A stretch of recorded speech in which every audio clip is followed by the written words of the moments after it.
lot of people thought Jay Coker would just walk in and take the reins. It didn't happen, so Blake Sims will get the pole position. Marshall's going to keep it off the fake up the middle. Nick Marshall, 10-5, touchdown Auburn!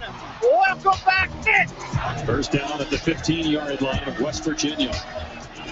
Run play, big hole, Yeldon outside, dives for the end zone. Touchdown, Alabama. Great effort. Number 1 in 2014 for T.J. Yeldon. Johnson to throw off the play action. Over the middle, wide open way up, 35, 40, 45, 50, 45, 40, 2, 30, 2, 25, hold down from behind. Alabama on the move here, 2nd and 3. And Henry with a first down, inside the 5, touchdown. Johnson's going to zip one over the middle. There's Williams again. He'll drag his defender all the way across the goal line. Touchdown, Auburn. Carroll Washington, no match for Duke Williams. Now off to a shakier start than most top 15 teams. It's Igno Rant on college football.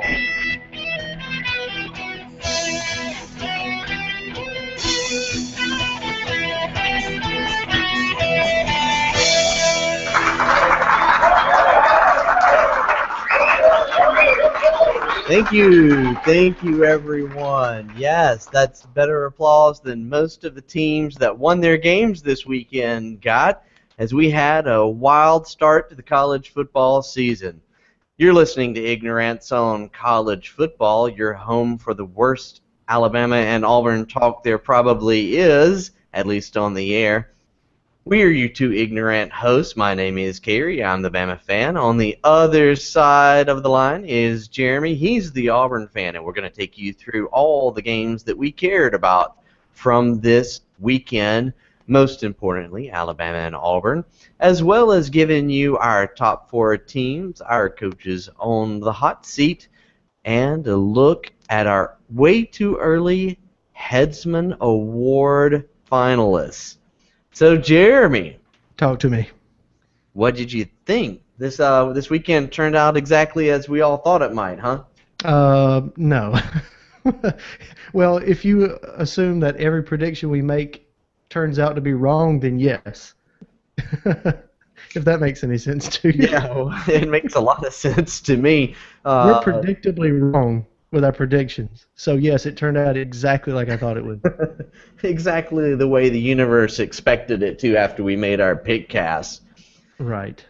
Yeah, so I think after this opening round of weekend games, is there any team that looks like a national title contender to you? Texas A&M. Texas A&M? Right. I mean, yeah, everybody. That's what I was going to say. My whole theme for this entire weekend was shaky starts. That's every team that I watched got off to a shaky start. Georgia got off to a bad start. Auburn, Alabama, LSU for most of the game. Florida State. Everybody got off to a bad start, but most of them were able to put the teams away. Yeah, well, speaking of Auburn and Arkansas, why don't we jump right in on that one? I think when we talked about this in the pick cast, I said I thought Arkansas was going to hang around for about a half. I didn't actually get to watch this game, so tell me how we did on the over-under on Nick Marshall coming into the game. Well, I said halfway through the second quarter, and he come in after half. So it was very hard. Once the game got going, I knew he wouldn't come into the second half. I mean, it was obvious. Jeremy Johnson came in and was on fire. I mean, he was a red-hot Johnson on your team. Right, like chlamydia hot Johnson. I don't know if I can say that. But he was on fire. I mean, he had maybe two drop passes. One was just a little screen pass, hit Ricardo Lewis right in the numbers, and he dropped it. But, I mean, he came out firing. I think at one point he was 8 for 8. He had a quarterback rating of over 300. So, for a backup quarterback, he's just a sophomore. He came out and did exactly what we wanted him to do. I didn't think it would be that good, but, man, Auburn's passing offense looked great. Yeah, which is something you'd hope to work on. I mean, of course, it is Arkansas, woo pig suey, but hey, it's a SEC team. Yes, It's his SEC West team at that. so hey, hold your head high. It was a good offensive showing. So what happened in the first part of the game that kept Arkansas in it? Do you think? Well, I don't know exactly what Auburn's problem was. I think maybe they didn't expect Arkansas to come out like they did, but Arkansas came out firing. I have to give them credit. They were punching Auburn in the mouth. I just saw really good blocking on Arkansas's part. I can't really explain it anything other than that, but when they did things, they had good pass protection. When they ran the ball, I was watching really, really good blocking, really good fundamentals. I mean, I hate to say it, but they look well coached. And something, I don't know, they found something in Auburn's secondary because they found wide receivers open where nobody was in even the frame of the picture. It was awful, and I was pulling my hair out because this is that porous Auburn defense that I was hoping that we would get past, but whatever they did, they made some changes at halftime in the locker room, and they were the right changes because they come back out in the second half a completely different team. They come out with aggression. They were attacking the line. They weren't getting beaten back like they were in the first half. Mm-hmm. And we had an interception, pick six, and I think we only allowed 2 yards rushing in the second half and pitched a shutout. So whatever they did in the locker room, they really turned it around. Yeah, well, good on you, and I'm glad to see that Auburn was able to pull that one out of the fire. So if you had to pick a movie that exemplified the game against Arkansas, what would it be? A movie? Yeah. Oh, wow. I wasn't ready for that one. I'm not good with improv. I don't know. You have to come back to me on that one after break. I have to think about that. A tale of two halves, a tale of two cities. Yeah. I don't know, but Dr. Jekyll and Mr. Hyde, maybe. I mean, if I had to guess right now, but really, they look like. Well, I'll say this: Auburn's offense looked very, very scary for anybody who watched it, because with Johnson or with Nick Marshall, they really looked very hard to stop. I think we only punted the ball once, and it may have been because of penalties or something got us behind the chains. Right. But I mean, they were efficient with everything they did, and it was Duke Williams, who we all were hoping was going to be as good as. Don't say anything about Johnson to Duke. I know you're already doing it, but anyways, he's as good as advertised. He had like 150 yards, and I mean, it was great. It was great. I couldn't even figure who I wanted the player of the game for Auburn to be because, I mean, it was really a total team effort. Everybody played good. Well, what about the rushing game? For Auburn? Yeah. Cameron Artis-Payne was our number one rusher. I think he ended up with 170 some odd yards. So not bad. Well, let's take a quick listen back to our pick cast and what Jeremy had to say. When we come back and do the review, you mark it down. Jeremy said, okay. Derrick Henry, Corey Grant. Derrick Henry, Corey Grant. How was Corey Grant for you? Corey Grant had 80 yards and a touchdown there, Buster. Was he your player of the week, you think? No, he wasn't my player of the week, but he did. I kind of thought maybe he would be the go-to guy at least for today, but yeah, he did his thing. He has a change-up. He goes for the home run ball. I mean, his speed it's a great change of pace from Cameron Artis-Payne. Now, let me ask you this. I know last year Auburn was crazy on racking up the yards per game. How did you do in this one? Oh, we were over 300. 300 yards? Oh, yeah. For just rushing? I mean overall. Oh, yeah. It was like close to 6. It was pretty even, too. I mean, it was 300 in the air, 300 on the ground. I mean, those aren't exact numbers, but they're good enough for ignorance. I mean, yeah, it was We'll pretty take it. balanced.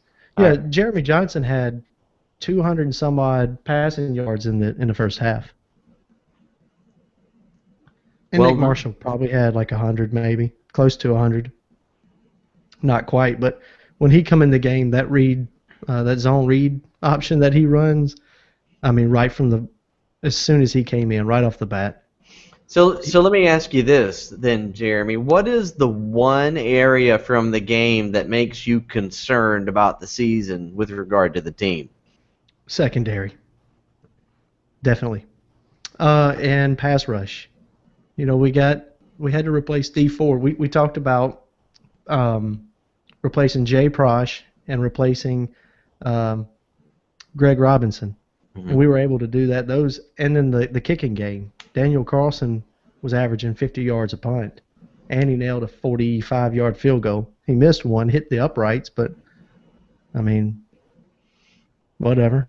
I think all of our questions were answered except for who's going to pass rush. We didn't really have a whole lot of that. I saw some delayed blitzes and stuff like that looked pretty good, but, I mean, just that constant attack in the line, somebody coming off the end. Right. I know they moved Gabe Wright. They moved all of our tackles out to the ends, calling it the Rhino package. I wasn't too impressed with that, but Was it the name or just how it worked? what do you mean? I wasn't too Rhino impressed with package? the efficiency of it. Yeah, okay. It sounded good. Gabe Wright's nickname is 9-0 Rhino. I see. So they call that the Rhino package because they're moving the big boys from tackle to end to try and counteract, Arkansas's big offensive linemen, but it wasn't very impressive. All right. But as always for Auburn, it's the secondary. And if we got one weak spot, that's it right now. But they shored it up in the second half, so I'm thrilled to death. I mean, the offense just looks very, very scary. Unstoppable. They did. I mean, they only stopped themselves. That one punt, really. Well, we lost a fumble. But that's it. All right. Well, anything else you want to leave us with on the Auburn-Arkansas game? Another loss, another SEC loss for Burt, and that makes me happy. Very, very happy. Oh, and Burt's his assistant coaches got stuck at halftime. That could be the difference in the game. In the elevator. They were trying to go down to the locker room to meet the team at halftime, and supposedly got stuck in the elevator. I don't know if I believe that or not, but it is what it is. All right. Well, moving on to the Alabama-West Virginia game. This was another one of those shaky games, and the fact that Florida State had their own against Oklahoma State at least leaves me to feel a little bit better about this.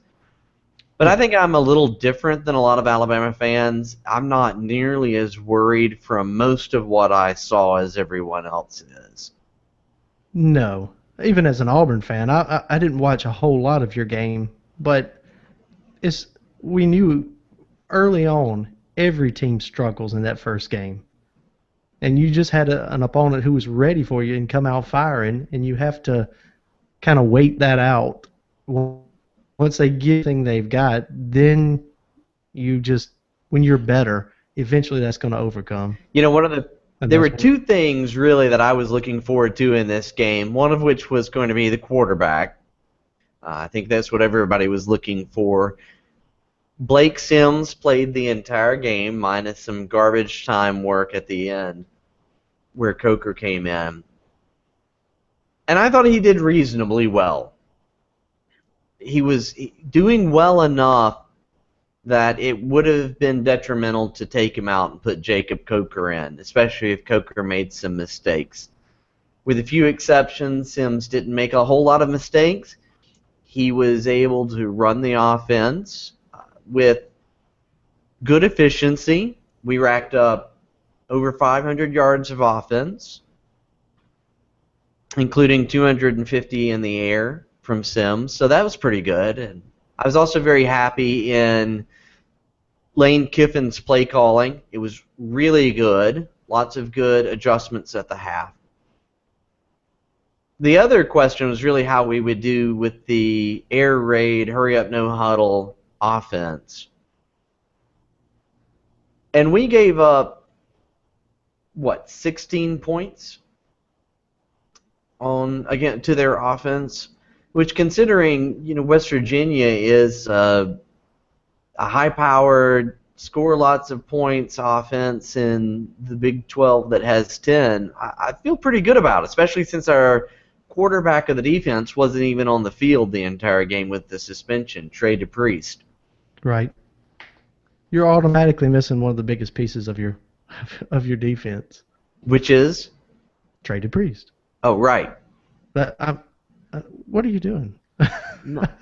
I thought you meant I missed mentioning it. No, Yeah. I'm saying you as a team are missing that one key component, and of course that's gonna lower your overall performance. Especially. Let me ask you this go ahead. about this quarterback controversy. We're going to call it a controversy. I don't know if it's a controversy now if he didn't even play. But who was that guy? What was it? A few years ago, y'all had Andrew Zhao and some other guy, Weeks or Watts or somebody. Tyler Watts. Tyler Watts. Is this going to be another one of those Zhao and Watts thing? No. You're just going to go back and forth? No. Do you really think Nick Saban's going to do that? I don't know. I mean, I don't know. Steve Spurrier did it a lot. Yeah, well, that's Steve Spurrier. I don't see that happening. I really think that if Alabama had come out and held West Virginia, gotten up by 3 scores pretty early, we would have seen Jake Coker. But the fact that you didn't see Jake Coker while the game was tight, to me, means that he's not number one, like 1 and 1A. It's 1 and 2. I think you're probably right about that. Well, I mean, him not coming in the game at all was pretty cut and dry at this point. Wouldn't you think? I think that is probably accurate. Accuracy is something I strive for, Kerry. And rarely make. Correct. At any rate, there's a lot that I took away from this that I was very excited about. Our special teams were phenomenal, with one glaring exception, which was the kickoff return for a touchdown. Yeah, I'd be disappointed in that. Yeah, but I thought we did very well, considering we were breaking in a new quarterback, we were breaking in new offensive guys on the offensive line. We had a lot of new guys in the secondary and linebacking core. I'm okay with it. And, West Virginia is the class of the Big 12, so... Yeah. Right. I hear you. I'm sticking with that story, Jeremy. I'm sticking with it. Right. Well, let me ask you this. Since you've seen one game, how do you think the percentages of your running backs are going to go? Because, I mean, I know that T.J. Yeldon is a great back, and I don't he fumbles in the past. He's got his ups and downs, but he just seems like he has it all there, but I don't know what it is about him where he just doesn't seem like he's that featured back. Maybe it's y'all's system where you like to use multiple backs. I don't know, but it just doesn't seem like T.J. Yeldon's ever had that opportunity where he's the man, and then there's other help. But, I mean, I saw him make an impressive play down the sideline and stay in bounds and twist his body to get inside the pylon. That's kind of typical T.J. Yeldon. But the way I see Alabama's offense run is it's power. It's Eddie Lacy, it's Mark Ingram, that kind of stuff, where it's power, and you have Derrick Henry for that. I'm wondering, now that you've seen a game and you've seen both of them again, how do you see them, rationing out the carries? I see the carries going pretty much like we saw during this game. 60% Yeldon, 40% everyone else, which will be mostly Derrick Henry, I think. You know, Jalston Fowler is in there, and he can catch the ball. He's an interesting change of pace back. He's wonderful at blocking. But I think TJ Yeldon is the featured back. He's the main guy, and part of that is he does more in open space, I think, than even Derrick Henry. I mean, Derrick Henry has got that speed, and if he can get past the linebackers, he's going to be tough to catch. Yeldon, to me, is the kind of runner that can squirt through a hole rather than bash through it. And right. That's why I was saying that Derrick Henry seems like more of the prototypical Alabama rusher. In a lot of ways, yes.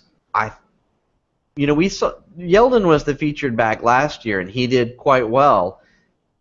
I think you're going to see TJ Yeldon, especially with the Lane Kiffin-led offense. You're going to see him getting out. We saw lots of screens and dump-off passes, short yardage stuff. Let him try and get one-on-one with the defender and see how he goes. We had some good blocking from our wide receivers this game, and I think if we can kick that up, we're going to have a lot of outside passes to the wide receivers, and TJ Yeldon's the guy to do that. I agree. Very good observation for your team, Kerry. Thank you very much. Well, let's go ahead. I was just going to say, I wish SEC Network and whoever else would not put the two games on at the exact same time. Whatever you do. Yeah. Okay, y'all have heard me. I said my piece. We're going to go with that. Well, let's take a quick break, listen to our sponsors, and on the other side, we'll quickly go over the other games and get to our players of the week and top 4. You enjoy playing your favorite school's brand of Monopoly? Well, now Palmetto State Games brings you the newest rage, Gamecock and Clemson Jenga. That's right. Build up an entire tower of preseason expectations. See how many key components from the offense and defense you can remove without making the whole thing topple over.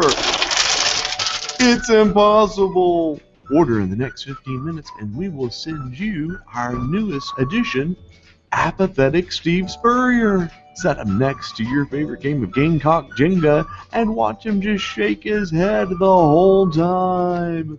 So don't forget, kids.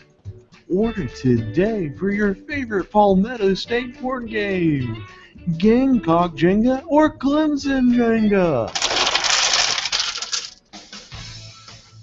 Y'all just a bunch of losers. Man, you are one pathetic loser. Stupid, worthless, no good, retarded, big mouth jerk. You idiots! You're an idiot anyway. Stupid is, stupid does. Do we have to listen to any more of this? You could learn a lot from a dummy. All right, welcome back, Igno Rant's own college football. We're recapping all the week 1 action that matters. So, Jeremy, we did our pit cast on Wednesday night, which was before the Thursday night games, obviously. So we had not yet had a chance to watch a lot of what happened on Thursday night, most of which was pretty stunning. Yes, it was. I didn't see, actually, the whole nation, so I don't feel bad about this, that we were wrong about Texas A&M and South Carolina. I'm lumping everybody else in here with us because Texas A&M pretty much shocked the world with the way they pounded. I mean, they didn't just eke out a win over South Carolina. They destroyed Texas A&M in every possible fashion. Well, you know what I've always said about Texas A&M. You can just plug one quarterback in there, and it's the same old offense. Right. Yeah. Right. Yeah, apparently so. Johnny Clipboard is not there anymore. He's riding the pine in the NFL for the Browns. So this new guy, Kenny Hill, who's going to be the new Johnny Football, I guess, Kenny Football, I don't know. Never knew the guy. Well, guess what? He just come out and broke a school record in his first game for Texas A&M and pretty much made a name for himself right off the bat.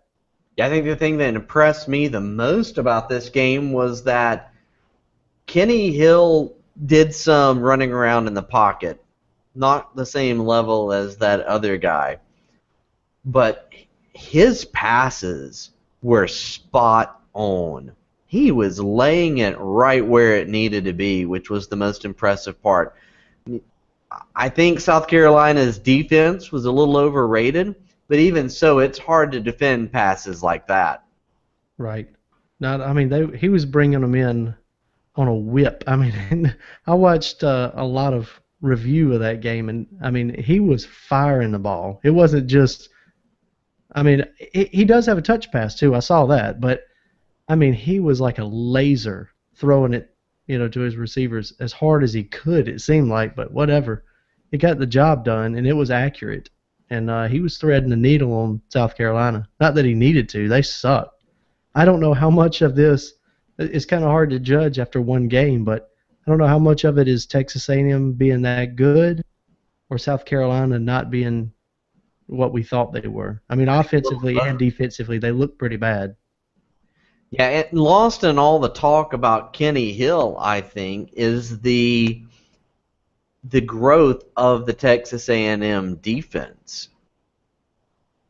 They held South Carolina to 28 points, which was half of, I think, what they allowed on average last year. Right. Well, I mean, a lot of the problem was South Carolina's offense too. I mean, they weren't very efficient when they had the ball, and I don't think a lot of it that you could credit to the defense, to Texas A&M's defense. Some of it, yes, but most of it was South Carolina just not being on top of it. There were a lot of bad throws. There were a lot of bad execution all throughout, but it is what it is. Right now, before I go and say that Texas A&M is just that much better than what we thought they would be, I'm just going to be stubborn. I'm going to say South Carolina is not quite as good as what we thought, and Texas A&M came out prepared, and they had a game plan, and they executed, and they destroyed South Carolina. So we call it what it is. Those with throats over here making noises. So that's that. Also on Thursday night, we were treated to an out-of-conference game with Ole Miss and Boise State. I think you and I both predicted how this game was going to go down overall, which was a lot of ugliness, but Ole Miss pulling away in the end. Well, not exactly. You made me backtrack because I had to have an upset pick. Oh, that's right. So I had to go back. Even though I knew Ole Miss would win the game, I had to go back and pick Boise State to upset. Okay, I'm going to say that Boise State will upset the Ole Miss Rebel Black Bear people. Yeah, that didn't work out so well, did it? Well, that was because there was nothing else to choose from. But even with Bo Wallace at the helm, as bad as he is, they still were able to put it away. Now, speaking of Dr. Jekyll and Mr. Hyde, which you brought up earlier, there were two different Bo Wallaces in that game. As always. And the Bo Wallace that came out in the fourth quarter was spectacular. Right. But the Bo Wallace that came out in the first half threw 3 interceptions. Yes, he did. Right. That's the problem with Bo Wallace, is that he's Dr. Jekyll and Mr. Hyde even in the same game. It's not that you don't know who's coming out this game, it's who's coming out this drive or this quarter. So, I don't think Ole Miss is very good, but Boise State isn't either, so. Well, probably not. However, I do want to play one more clip from our pick cast. Bo Wallace lights up the Boise State Broncos for 300 or more yards in the air and 2 touchdowns en route to a major victory in quasi-prime time on Thursday night. That kills me. Wait. Quasi-prime time. Okay, I'm fixing to lose it here. I'm trying to hold it together. Yes, that's quite impressive. Thank you. If you get that, you are the king of bold predictions. The king of bold predictions! Unbelievable. Bo Wallace, of all people. 387 yards in the air. Yeah. 5 touchdowns and 3 interceptions. Yeah, 3 interceptions and still beat Boise State, but whatever. Congratulations. That's all I can say. Congratulations. I mean, I had to get all of my being route early. I had to get all of my being right out early in the season. right, So I just blew my wad right there. right. So the rest of the season, you're just going to suck. Yeah, pretty much par for the course. Awesome. Let's talk about some other teams. We got 3 more in here. 3 more teams in here. Let's see. I've got Georgia and Clemson. How'd you feel about this game? Well, this one ended up being about how I expected it to be, but like, as I said, there's a common theme that everybody come out shaky. I knew Georgia would put Clemson away eventually in substantial fashion, but it took them a long time to do it. And I think it's pretty easy to say Todd Gurley is the man, which we'll get to that later on, I guess. But, man, they put him back at kick returner on top of his rushing duties, and he takes care of business no matter what he's doing. He went into beast mode this weekend. Yeah, he did. Todd Gurley is the boss among men. Yeah, I think we both pretty much figured this one out. Georgia ended up scoring a little more than we thought, but this one turned out about the way we had all expected. Georgia is looking like the big boy in the East now. Well, yeah, they got a little bit of help from South Carolina losing dramatically. I mean, it was, like I said, the Texas A&M South Carolina game wasn't even close.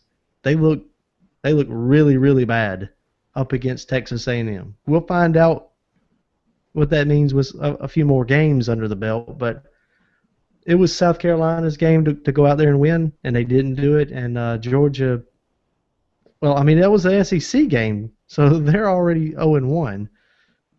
Georgia's didn't really count for anything for the SEC, but it showed that they're gearing up for something. So I would put Georgia in the driver's seat right now. All right, and moving on in the SEC West, perhaps the most impressive victory while looking absolutely horrible goes to LSU. That's pretty common for LSU. Yeah, even by LSU standards, they look terrible in this game. Yeah. It's one of those games where you get to the end of it and you watched LSU score in the fourth quarter and win the game. And you still think, how did they win this? Right. They looked outplayed the entire game, but they credit LSU. They stayed in the game with them, with Wisconsin. And like I said, eventually, because you have more talent up and down the lineup, you're going to eventually get that win. Now, you had to be very, very patient, but eventually LSU they answered back late in the game. And I think at one point it was 24-10, and they just kept scoring, kept coming back, kept doing what they had to do. And God, that Les Miles, that magic that he's got, he pulled out another one. So it was a very close, very interesting game all the way. That's one of the very few games that was good all the way down to the end. Right on. And the crazy thing about it is they've got a really good running back. They had that one guy that ran for 140 yards over the LSU defense, which is always impressive. Oh, you're talking about Wisconsin. Yeah. Yeah. Well, I mean, we know the style that Wisconsin plays. They're big guys. They're well coached. Now that Bert's not there, they stack up. They look, to me, there's certain teams that have a certain look and a feel about them, and Wisconsin and LSU seem like they're about the same thing. They're big guys up front. They're talented guys that you would think at quarterback. I think quarterback ended up being the thing that cost Wisconsin. But either way, yeah, they threw a lot of picks late that LSU capitalized on. Yeah, their quarterback, McAvoy, was 8 of 24 passing for 50 yards and 2 picks. Yeah, that was definitely the difference in the game. Yeah. And like I said, LSU capitalized on it. There was some really nice picks, and they turned those into points. Enough said about that. LSU won. Les Miles still has the hoodoo. And so, what other game did you have on your list that you wanted to talk about? Florida State and Oklahoma State. Florida State, Oklahoma State. I'll just tell you about it if you didn't watch it. But it was a very, very close game. Florida State come very close to losing that game, even late in the game. It was very tight. And this guy, what is his name? J.W. Walsh, incredible quarterback for Oklahoma State. He does a flip, trying to get some yards. He gets hit while he's jumping somebody, flips over, fumbles the ball late, and Florida State, falls on it, and they go score some points and kind of put it away for the most part. But up until that point, it was very, very, very close, and Oklahoma State had an opportunity to beat Florida State. So I was watching it, and it was interesting. Florida State looking shaky against Oklahoma State, but Oklahoma State was ready to play. Not just the Florida State team, but Jameis Winston as well. He ended up with some, for Jameis Winston, fairly pedestrian numbers, but I thought he was shaky throughout most of the game. Right. He had a really good run that was on the highlight reels, but he just, I don't know, he didn't look like he was on top of his game. I see Florida State with a loss coming soon.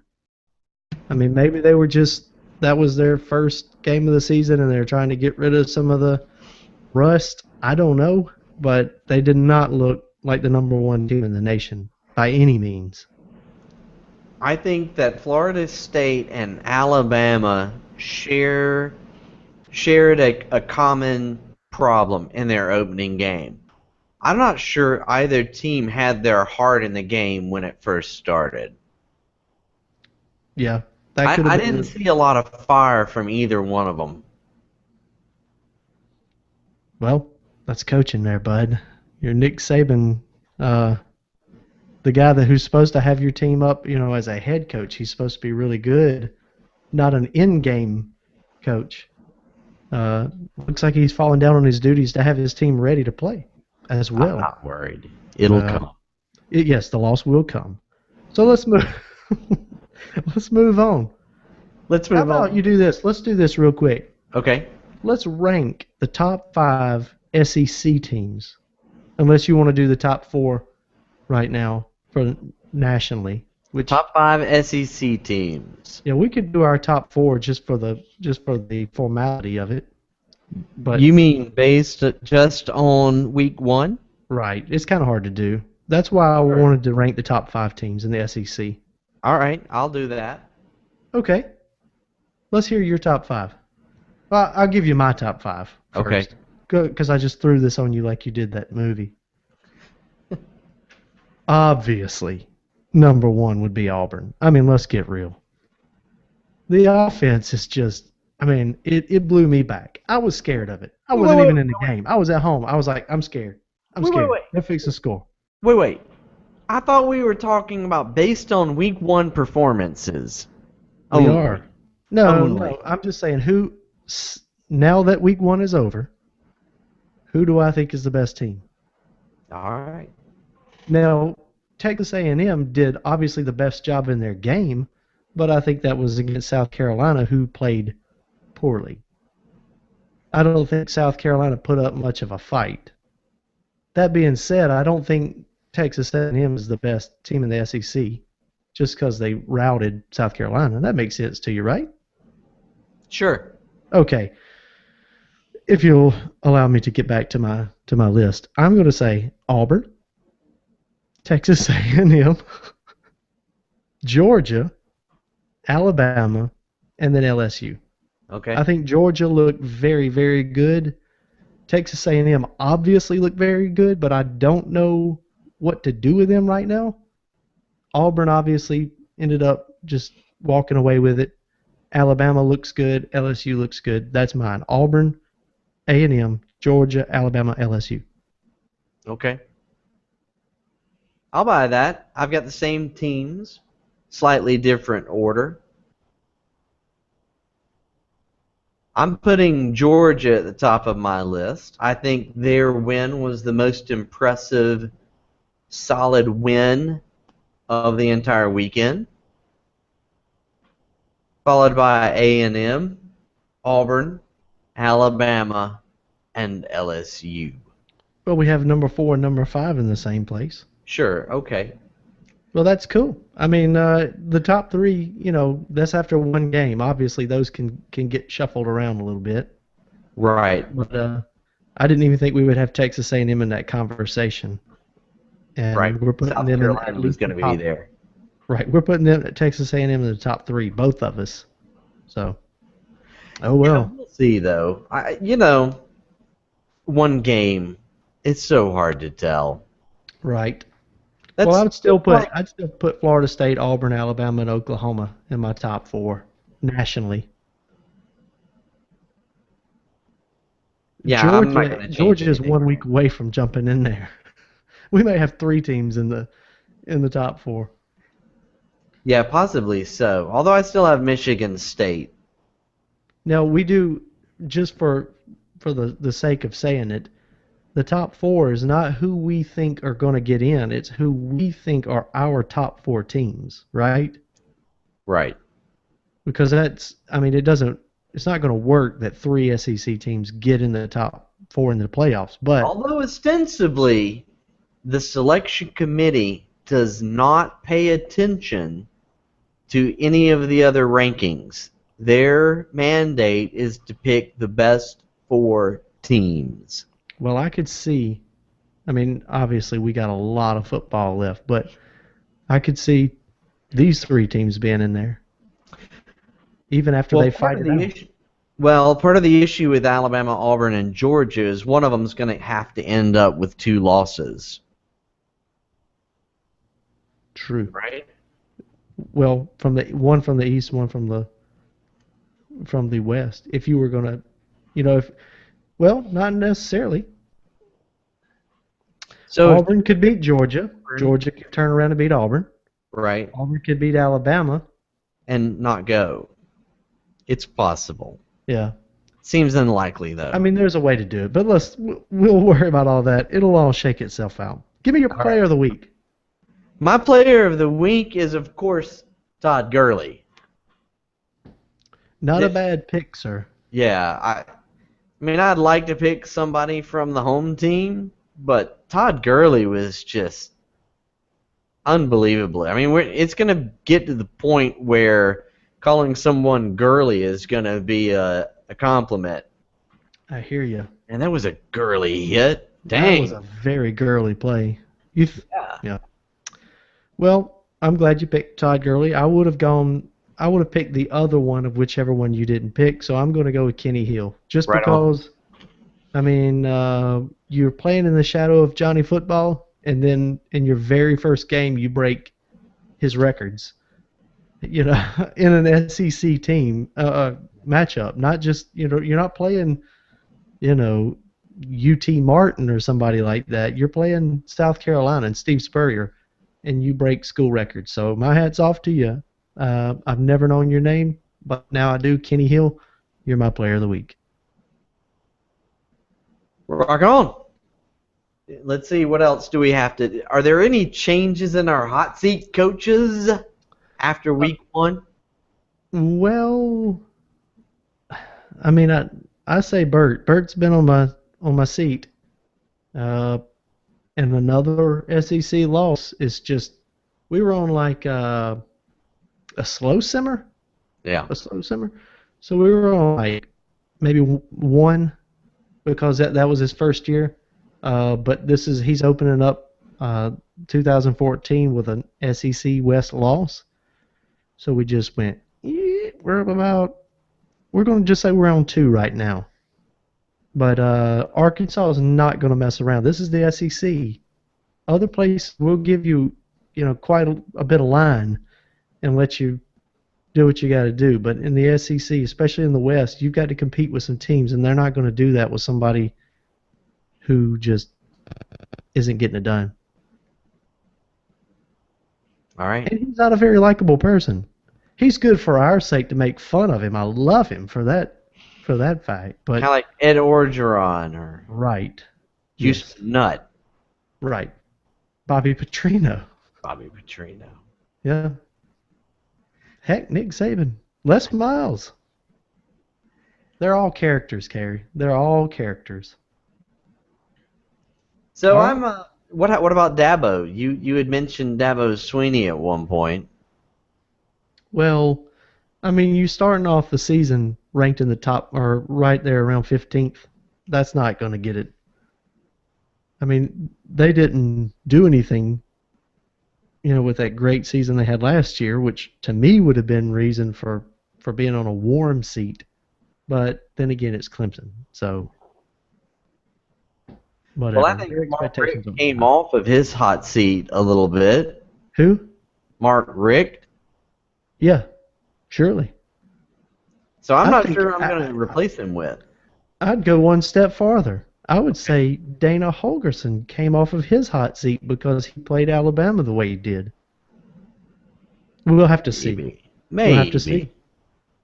Because they hung in there with him.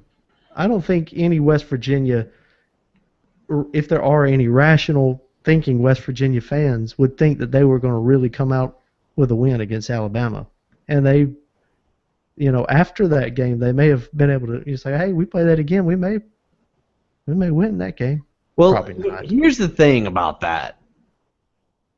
So, having played Alabama as well as they did, I think may raise their expectations. And then if they get into Big 12 play and stink it up, that's going to make it even worse for them. It's a double-edged sword. It is. The life of a college coach. What are you going to do? That's right. You get paid the big bucks. You just move around. College jumper. All right. All right. Well, is there anything else that happened this weekend that lights your fire? Well, we started playing football, Carrie. I mean, anything that we haven't already talked about. No, not really. Not really. I was just ready to play. I was ready to watch, I should say. I'm not really playing. I'd probably get killed if I played. I'm ready to watch. My team looks good. I was ready to sit. My team looks very, very, very good. I'm happy. We're playing football. The end. Okay. Well, unfortunately, I'm not sure there's a lot of interesting games next weekend, so you better enjoy it while you can. Right. Well, we'll still have something to talk about, I'm sure. Oh, as always. Well, you have been listening to Igno Rant's on college football. You can listen to us on iTunes, on Stitcher, or if you have an iPad, iPod, or iPhone, or soon to be iWatch, you can download Bama Sports Radio or War Eagles Sports Radio from the App Store and listen to us there, as well as many other fine podcasts. If you want to get in touch with us, you can do so through our Twitter feed. What's that Twitter handle, Jeremy? That is at Igno Rant Talk, Carrie. Or send us some longer form rant through the email, which is talk at igno-rants.com. Or through the rant line, That number is 26-26-0 Rant 1. Jeremy is off to a much stronger start than most of our national title contenders, so I'll just leave it with also find us on Facebook or Google+. Until Friday, when we give you our picks for the upcoming weekend, enjoy it, and we look forward to seeing you then. Until then, I'm Carrie Head. That's Jeremy Head, and remember, roll Tide! And War Eagle. I'm not ready.